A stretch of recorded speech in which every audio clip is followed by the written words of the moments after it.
Yonah, we got Josh on the line. What do you want to ask him?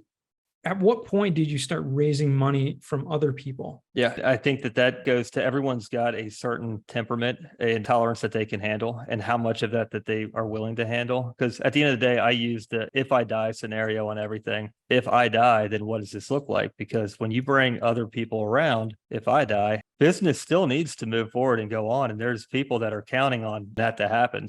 Hey, I'm Brian Briscoe, host of the Diary of an Apartment Investor podcast. And this podcast is different from everything else out there. I bring together new and inspiring investors on each and every episode and let the aspiring investors ask the questions that they need answered. And if you're an aspiring investor yourself, you probably have the same questions. So before you get to this episode that we have prepared for you, make sure you hit the subscribe button and that little notification bell to make sure you get notified every time we post a new episode. And now, enjoy the show. Welcome to the Diary of an Apartment Investor podcast. I'm your host, Brian Briscoe. Really excited for today's show. We got two great people on the line with us today. Experienced investor today is Josh Appelman, and our aspiring investor is none other than Yonah Weiss. Rhymes with nice, apparently. So there we go. So, gentlemen, how you doing today? Doing good. Awesome. Fantastic. Yeah, it's a good day to do a podcast. So, well, as is tradition, Josh, we're going to talk with you first. So tell us a little bit about yourself, please. Yeah, my past definitely was not about real estate. Now it is, but I couldn't have cared about real estate less in my prior life. Built a company from scratch, flooring installation company, got it up to 10.5 million per year. So we were 9 locations, 52 employees, 200 plus flooring installation crews out every single day. So yeah, it was a great journey, very high paced, fast growth. We were in the Inc. 500, 5,000 list 5 years in a row. So it was great. It was a huge journey. Yeah, a lot of growth along the way because you're implementing a lot of different systems to be able to even handle that amount of growth, and customer service along the way, and vetting new installation crews, making sure that the professionalism's there. It's just going all the way from just implementing a company handbook. Yeah. Because as you're scaling, so do your people, and now new rules and new people take advantage of different things. So there was huge learning curve, huge experience, a lot of lessons learned, a lot of money spent on lessons learned. And ultimately it led to a place where one account became the biggest account for us. Mm-hmm. And that account had a change at the top, a big change at the top that had a different vision for their company. And a larger company was coming into our territory, which essentially we were given an ultimatum to sell for a very cheap price, or we were going to get pushed out. So it was a crossroads where no matter what, one thing was going to happen. And it was something that we grew and loved and cherished, but it was going away. So yeah, my next path in life was going to be something that a light switch can't get just turned off by someone else's decision. That was a pivotal moment in my life. Interesting. Yeah, that's kind of a unique way to get in. So large company comes in. So you're the Main Street store, and Walmart, builds right next to you. Is kind of what that looked like. We were piggybacking off of a large account already. So we were providing professional services. There was a much larger company that was doing the same exact thing that we were already doing, except they were hiring executives on their side from the same company. So there was already a favorite, and essentially it was a provider pool strategy where you have less fragmenting by having less companies to deal with. That was happening nationwide. We were just a part of the overall growth strategy, except we grew when they were changing things, and then essentially had to exit when they changed things to where, it was our turn. Huge learning lesson though. I mean, and great opportunities along the way. I mean, we grew tremendously. We built this 15,000 square foot office that I operate out of. We had an opportunity to do a lot of cool things along the way and learn and experience. Now I'm taking those things on my journey still through life, and customer service, your ability to scale, ability to lead people, it all goes along the way. Yeah, there's certain business lessons that apply to, almost whatever you do. So yeah, I think that your experience translates very well to the multifamily space. But let's talk a little bit and let's focus kind of on that transition.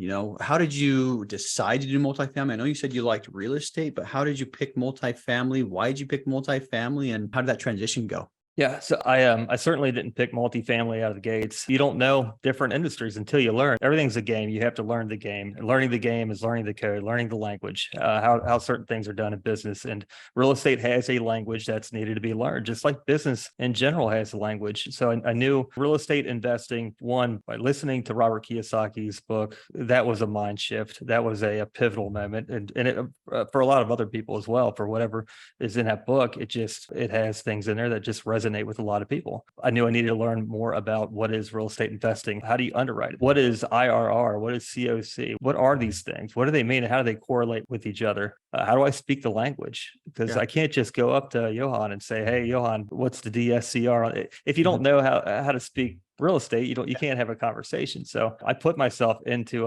realtors, not to get my real estate license because I still don't have it, and my intention was not to get it, but to learn the professional side of real estate. And then watching YouTube videos, and then a podcast like this podcast, and then books, and then ultimately getting myself in the room, because you have to cut your teeth on podcasts and books and this and that, and then eventually you've got to connect the dots some other way. You got to keep gravitating towards information. I got into a Grant Cardone room on a weekend last Saturday. I think I spent like $1,600 to be in the room, and that's where he said, single family houses will never work. And here's why, this and that, this and that. And I told my wife after that event, now I know what I need to do. And sure enough, a month later, we had a 33 unit apartment complex under contract. I had a vivid vision and focus, and now I knew what I needed to look for. Yeah, love it. Love it. Yeah, it's interesting how different people have different journeys. I mean, you get in a room and you have that kind of like light bulb moment, and it's like, yeah, all right, this is it. This is what we're going to do. I love it. I love how that progressed there. So 33 unit under contract, you said a month after attending that meeting you had under contract? One thing that a business owner has that is extremely important is a sense of urgency. Yeah. So if you've got a sense of urgency, you can get things done at a speed that others can't. And speed to the market is everything. One of my friends I went to school with and grew up with, he was getting into the brokerage world, commercial brokerage. So I had him come into my office, and we met, and I told him what I'm looking for. And after that event, I just started poking harder and harder and harder on him finding exactly what I'm looking for. And he did. He came back with a deal. And at that time, I educated myself enough to know that it was a deal. It was a great deal. And I knew that because I know what now an NOI means and how a property is evaluated. Before I didn't know this. Yeah. And this was years ago. So, but yeah, that was the first of many then. 33 units correct. Right out the gate. Cool. That's awesome. How did it progress from there? The first deal, I am my own liability. So at first I want to make sure that it works, that this all works, and I want to be my own guinea pig. So we took the deal down. We proved all of the knowledge that I've gained through doing it, but we still had and have renovation crews, project managers, fully operating company, of course, that never went away. It was just transitioning into what's next. So we, same time doing renovations, insurance work, we started doing unit renovations and increasing the rents through value add, increasing the value of the property and a nicer place to live. And it worked. We increased the value within a 7-month timeline and refinanced within 12 months, which was phenomenal because we got in there, just knocked it out of the park. It was great buy, great purchase, great renovation, or scheduling. Everything was on point. And we went full cycle essentially within a 12-month period of purchasing the thing. And it was like, wow, this is pretty cool. Let's see if we can do this again. Next one was a 48 unit, brought 2 business partners in on that one. So we proved it again. This was a distressed asset. And I say distressed because it was a slumlord, same owner for 20 plus years. I'm sure it didn't start as being a slumlord situation at all. They never do. It's just something that catches up over time. As deferred maintenance keeps going unmaintained, and you have to keep on bringing in less qualified tenants because you're not making the proper repairs. So it's in a great area, hospital right down the road, a B-class area, but this is a D-class property in a B-class area. And now it's a B-class asset in a B-class area. Nice. So you took your crews, your employees from the flooring business, and you just did an immediate pivot into multifamily. Is that right? Not an immediate pivot. And there's certainly a skilled labor pool that we could not use one for the other. And One thing in the flooring industry is that we tried everything as far as employees going out there and installing the flooring. And to control your margins, we use subcontractors for all of our installations. They know how much they're making. We know how much we're making. Get the job done. We all win and move on to the next job. I mean, we're doing 300 or 400 installations per day going out. And to control employees and hourly and overtime, it gets to a point where it would become unrealistic. We tried it. And this is the same instance. So we have to adapt to evolving business. You have to be able to pivot. That's new installation crews. We pivoted into insurance restoration work, where if you have fire damage or a flood, you take your crews in and get the house back to where it belongs. And that labor base has the same skill set as renovating apartment units. Yeah. Wow. Interesting. Yeah. It makes sense. And when you first said that you had that 33 under contract soon, and now that you explain the story, it makes a lot more sense, so you already had the crews, you did basically converted what you were doing into multifamily. So your previous relationships are what helps you to, do the renovation so quickly and get up and running essentially. Yeah. I do not sit around and wait and hope. And there was, once I seen the writing on the wall, it was, what's next? All right, here's what we can do. Let's pivot. We got coordinators in place, project managers. Let's get some accounts. Let's get some business to business accounts going. Let's try. You have to revenue, cash in, cash out. You have cash going out. We have to equate that with cash in. So let's get accounts going. Let's get revenue. Let's restabilize. And at the same time, I'm also going to learn about real estate. It's not let's stop what we're doing and then learn about real estate and then re-gear up. Real estate was second. It was let's keep things rolling first and keep the staff in place. Yeah. Yeah. I love it. I love it. Yeah. And what you say is absolutely true about the pace, about the, something we've always said is kind of having a bias for action. You're not sitting around on your hands. You're ready to move at all times. But I think you're absolutely right. There's a tempo or a speed aspect to this, that when you're getting into something, you want to go fast. I mean, you want to get stuff done, and you want to get that momentum going.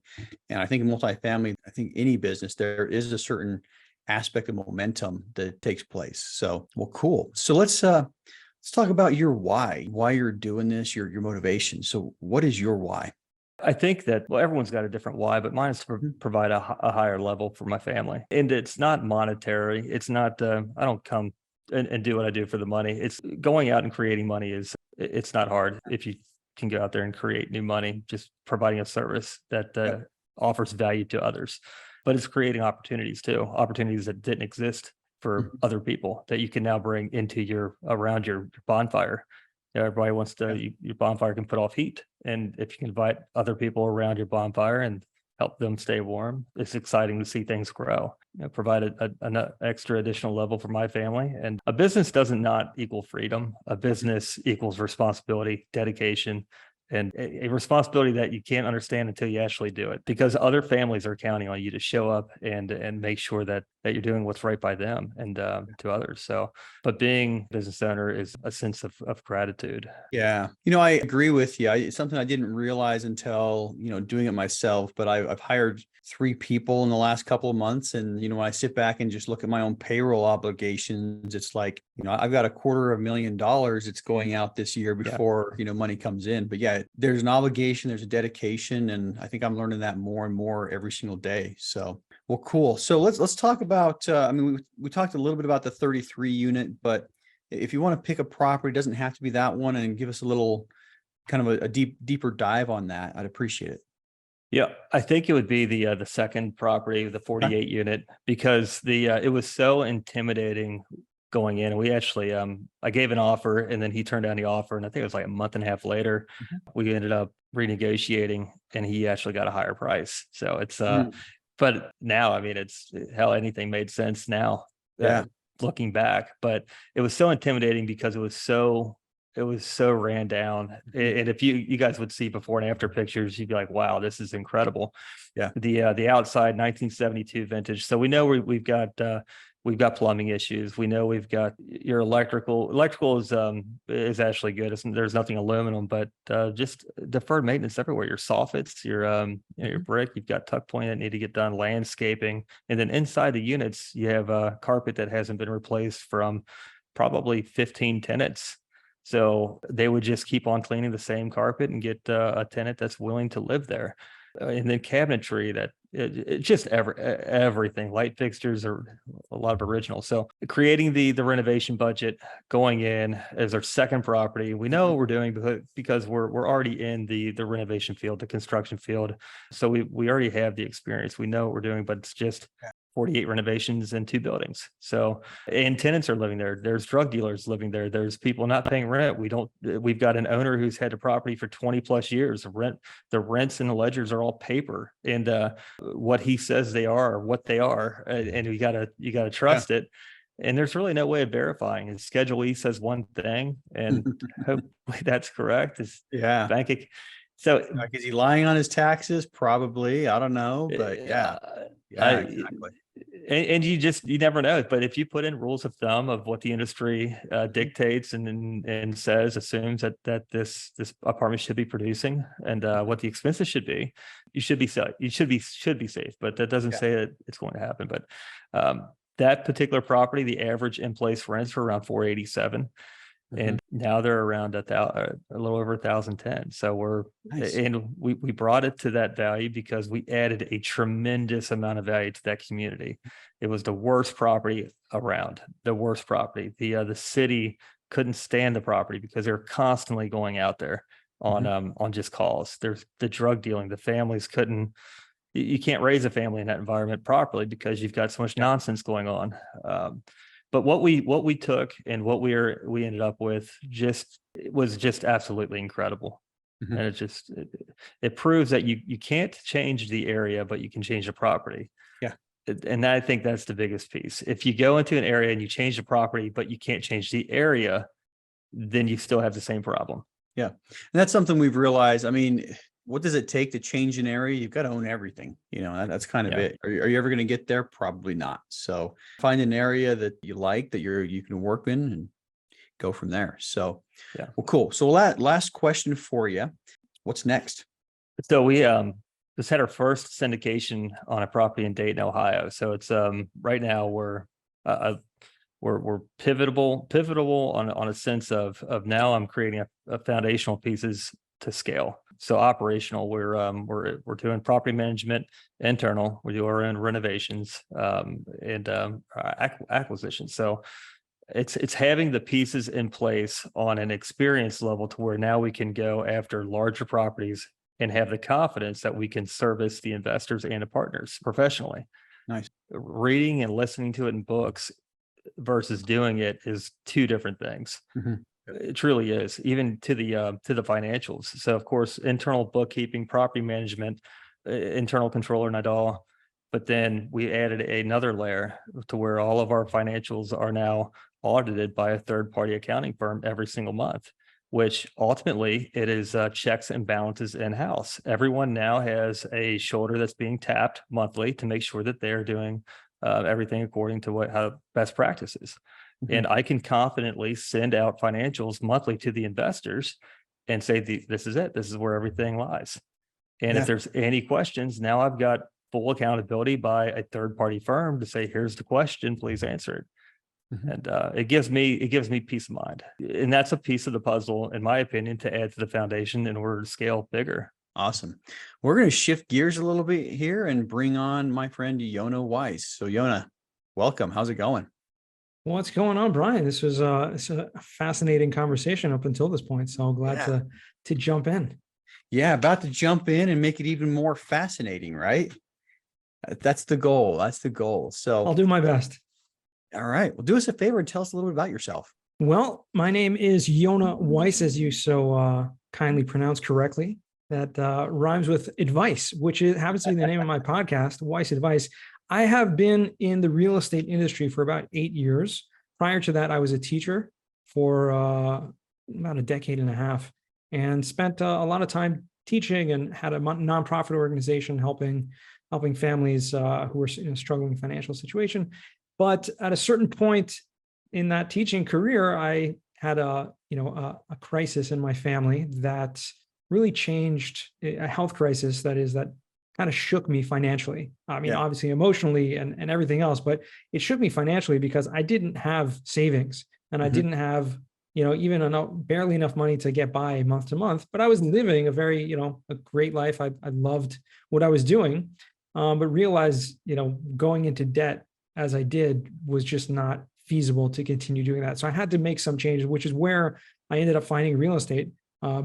In the brokerage side, I did some commercial mortgage brokering, and about 6 years ago, met this company called Madison Commercial Real Estate, Madison Specs, and since then have been doing something called cost segregation, which has really built my network even greater to have so many people like yourself and Josh who I've been able to network with, do business with, and learn from over the years. That has led me to invest as well over the years as a limited partner. So I've gotten to know a lot about the business, a lot about how syndications run, but have never really gotten, really gone off my own. But I think that's part of the reason I've come to this podcast to learn from an expert like Josh how to do it.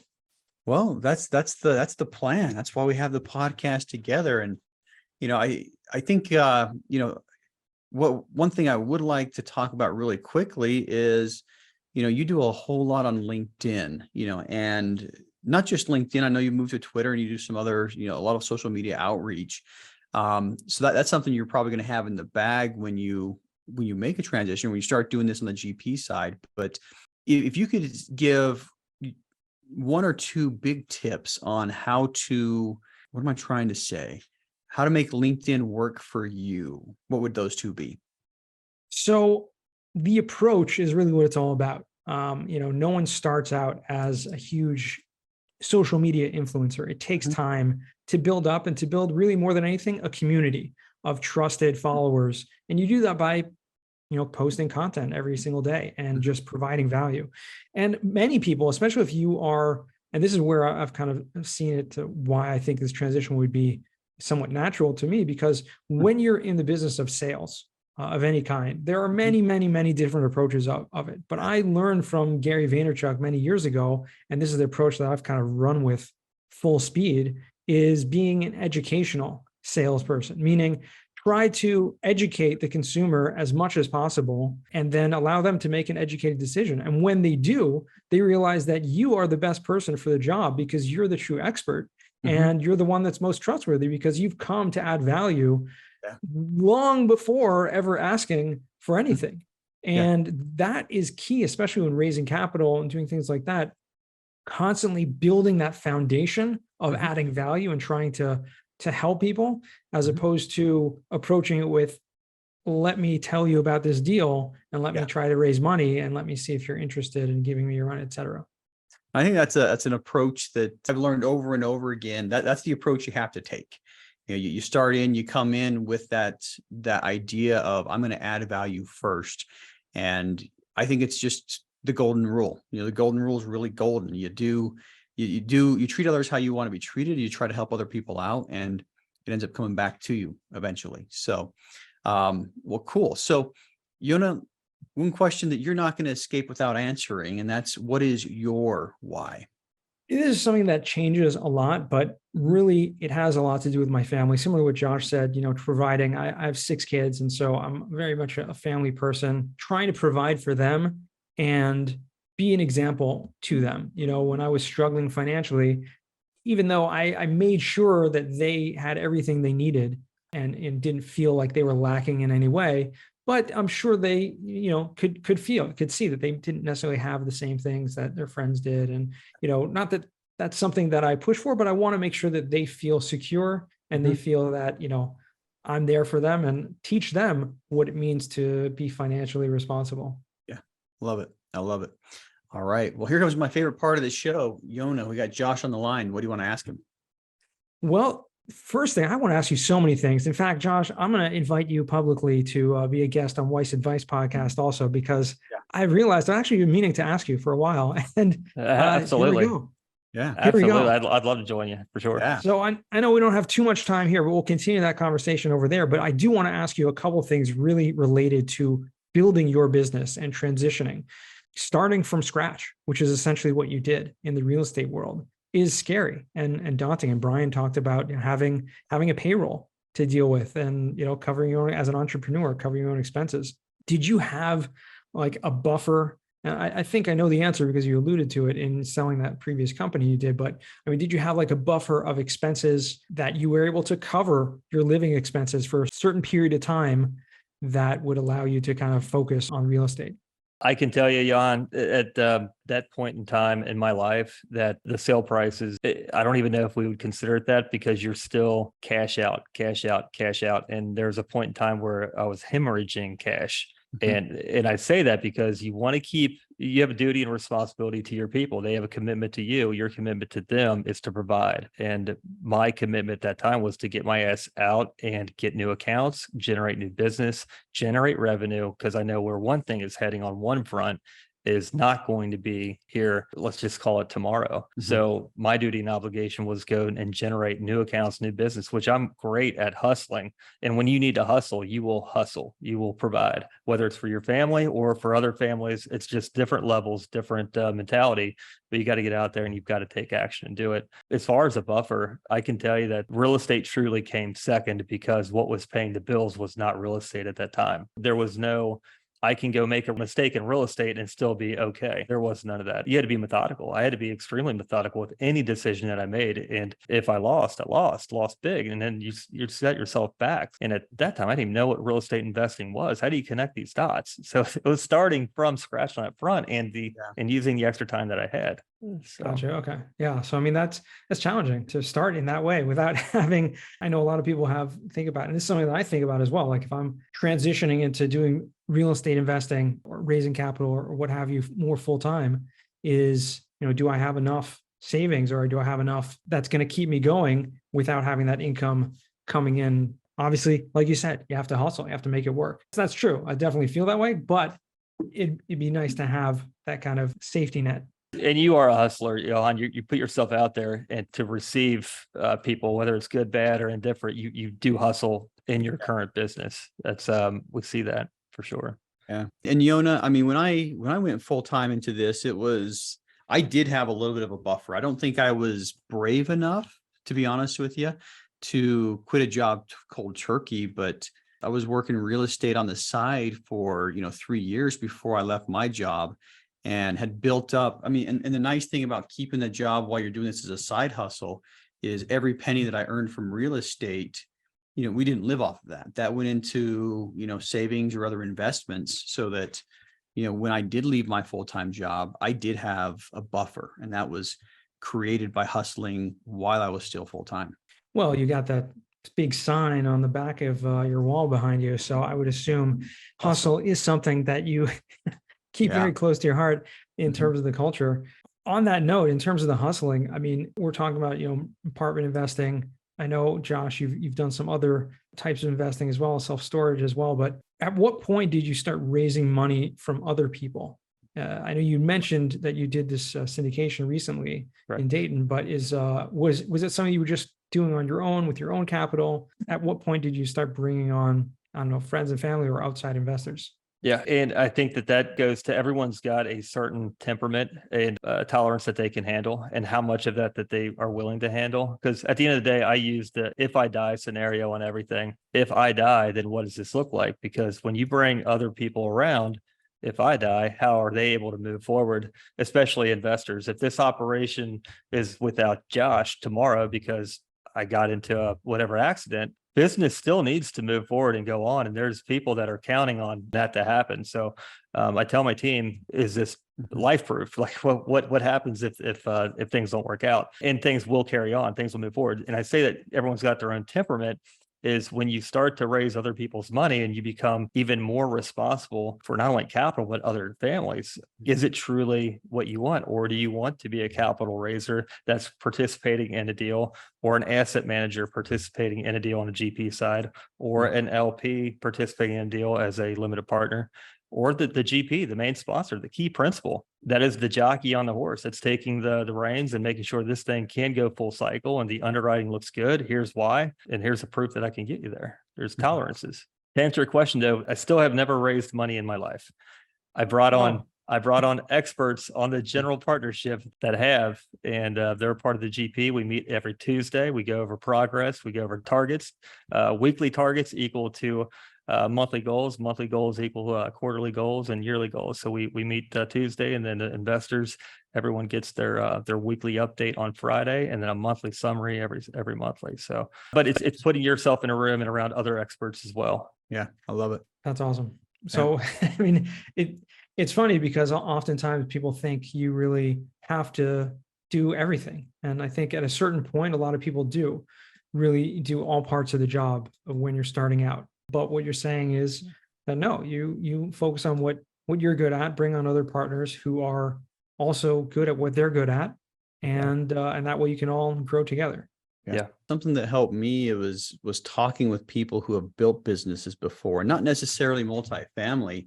In the multifamily education space, I think everybody says you need a partner, find a partner, find a partner, find a partner. So a year ago, when I left the partnership that I had co-founded and been with for several years, I went back to that script, and it was find a partner, find a partner. And I remember somebody just, we were talking about things, and he had run several successful businesses in the past. And he was asking me, okay, you just left your other company. What's next for you? And I told him what my goals were and what I was trying to do. And he looked at me, he's like, you know what? You don't want a partner. You want to hire somebody, and that's something that's just kind of, wow, it's like there's certain things that I'm good at. So the approach I'm taking right now, I mean, Josh already had people with him, but he went out and found co-GP partners to come in. Yeah, the approach I'm taking now is, okay, what jobs need to be done in the company, and can I hire somebody for it? So just a slightly different perspective. I would argue that if you have the finances to be able to hire somebody, that's going to be a lot better for you in the long run. Right. Yeah. That's a totally paradigm shift there, because it's a huge difference. Whenever you're partnering, you're giving up equity, and hiring it's very similar in terms of finding a partner. It's just, it's growing your own business. That's awesome. Yeah. Well, Yonah, we got time for one more question if you got one. I do. I have a really important question for Josh in terms of this scale. You mentioned that you got this deal in Dayton. Do you see yourself, you talk about doing each day, like what happens as you scale, but I mean, do you give yourself, you talked about the 1 month goal, the year goal, et cetera. Do you have like a goal, like a 5-year goal or something where you'd like to be, or where you'd like to grow this company to? I do, and I use Asana. I don't know if you all are familiar with the app Asana. So I've got 10-year targets down to 5 daily targets, and that's the path of getting there. So if you take a 10-year target, you break it up to bite-sized pieces. It looks that $1 billion of AUM in 10 years is ridiculous right now, and whether we hit it or not, it's still a target. The vessel can get lost out at sea without a target, right? So at least we're heading towards there. If I get there, I get there. It's great. If not, then I still had a target, but I've broken it down to how many units I need to acquire on a yearly basis, and I have not hit any targets. I can tell you that. I'm buying to keep. We're buying to keep, and I don't want to give. And I say buying to keep because we're buying them right. We're not buying on a sub-5 cap on a future pro forma, but because the neighboring property down the road's rents are higher right now, which makes my property value higher. You're buying a business at the end of the day. The business has income, expenses, and a net operating income, or even an EBITDA. It's the same. You're buying a business, and I'm not going to buy this donut shop for a higher value because the donut shop down the road is selling donuts at a higher price. Just comparing it from business to business, but I want to buy to keep. The 10-year goal is $1 billion. If it happens in 10 years, I'll see you guys, and you know what? We hit it. If not, then had a target. Yeah. I like it a lot. One thing, and I like buying to keep as well. Every time, I mean, we sold a property last week, and every time I take one of those off my balance sheet, it's just kind of like I cringe a little bit. It's just like, all right, but one thing I tell my acquisitions director is, the first thing, before you even look at the numbers, look at the property, look at where it's at, ask yourself the question, is this something that I want to still own 20 years from now? All right. And if you can look at that and say yes, based on where it's at, then underwrite it, and see if the numbers work. But that's our first criteria on anything in underwriting is this something I want to hold for 20 years? And I think that's going to, really help us guide what we're purchasing. I purchased a couple of really crappy properties in the past, and, can't wait to offload some of them. But, well, most of those are offloaded, but end of the day, yeah, that's what I'm looking to do too. Anyway, out of time, one last question for each of you. Josh, you get to go first. How can listeners learn more about you? Yes, I've got a podcast I'll plug in here. It's Real Estate Hustlers. I try to interview just experts like Johan and Brian, which I'd love to have you both on the show as well. I feel like that people are out there trying to connect the dots, trying to figure out real estate, and how we can help is maybe one nugget. If you take away one nugget from this call right now, that can change the trajectory of where they're going. And it just give out as much information as possible. The Real Estate Hustlers is my podcast. You can also email me, josh@appelmangroup.com. That's APPELMAN group.com. I'm out on social media as well. I try to post, but don't always make the postings every day. But Awesome. And we'll have all that stuff in the show notes and everything else. So Yonah, same question for you. Well, like I said, we already mentioned the Weiss Advice podcast. You can check that out. And I'm very active, as Brian mentioned earlier, on all the socials, but most specifically LinkedIn. So if you do listen to this and we're not connected already, make sure to go to LinkedIn, hit that connect button, not the follow button, but the connect button, and drop a little note that you heard me on one of my favorite podcasts, The Diary of Apartment Investors. So I'm really grateful for bringing me on, Brian, and grateful, Josh, for being able to ask you some great questions. Awesome with you guys. Awesome. Yeah. Thanks, guys. And that's a wrap for today. Hey, if you like that episode, make sure to subscribe. But more importantly, if you haven't joined our multifamily educational community yet, which we call the Tribe of Titans, you are missing out. Get 30 days free by clicking the link in the description to this episode, or go to thetribeoftitans.info, and we'll see you there.